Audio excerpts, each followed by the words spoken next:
Ginatos na miyembro asin taga-suporta kan LGBTQIA+ community sa Albay ang nagtiripon kanakaaging Sabado para makisumaro sa pinaka-primerong Rainbow Parade sa probinsya para sa selebrasyon kan Pride Month kunya na taon. Pinuunan ang parada sa Piñaranda Park pasiring sa Bicol University, kung saan poko mas o menos 250 katao ang nakisumaro. Para sa mga miyembro kan LGBTQIA+ community asin call center agents na sinda Nico Alfad asin Christian Almodal kan Legazpi City, mas namamatean ninda na parte sinda kan komunidad sa mga siring na aktibidad.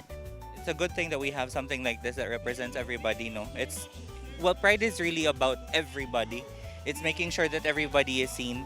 And, for me, it's very important that we don't just showcase the usual, the male, the female. We showcase everybody. I think we really need to have this kind of event every year. The LGBT community already has a seat in the table, so that's what I like right now. Labi man ining naapresyar ni Raul Marti Vianeta Birara asin ni Rovi Carla Lagahino na miyembro man kan LGBTQIA+ community. Sa siring na paagi kaya namamatean daaninda ang pagpadaba asin pag-ako kan publiko. As a first-timer po sa gantong event, since we're from a small province po talaga, medyo overwhelmed ako being in a community po. Yung sa community na kumbaga nararamdaman mo talaga yung support ng isa't isa po. It's good po na ang dami na pong knowledgeable about sa mga bills, about sa atin, and mas madami na pong nag-a-accept ngayon kumpara po dati. Bit-bit kan mga partisipante ang rainbow flags na simbolo kan padagos na laban kan LGBTQIA+ community. Sa pagtiripon, pigsilibrar man ang sa indang maniba-ibang talento. Ugmaan Bicol University Student Council na naging matrayumpuan sa indang binilog na aktibidad na paagi mandaan indang ngani maipamatian sa indang halangkaw na respeto sa LGBTQIA+ community.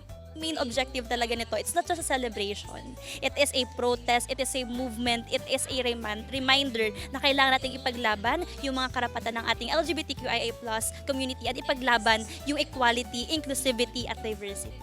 Sa our LGBTQIA+ community, wag po kayong matakot.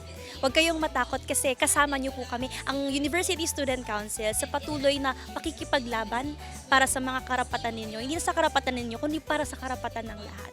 May tema ang aktibidad na March for Diversity and Inclusivity. Obheto kan pagtiripon na mapara na ang diskriminasyon sa lado kan LGBTQIA+ community, siring man na maitao sa indaan pantay na diretso siring sa ibang namamanuaan. Para sa mga Baretang Tatak Bicol, Jennifer Pulinar.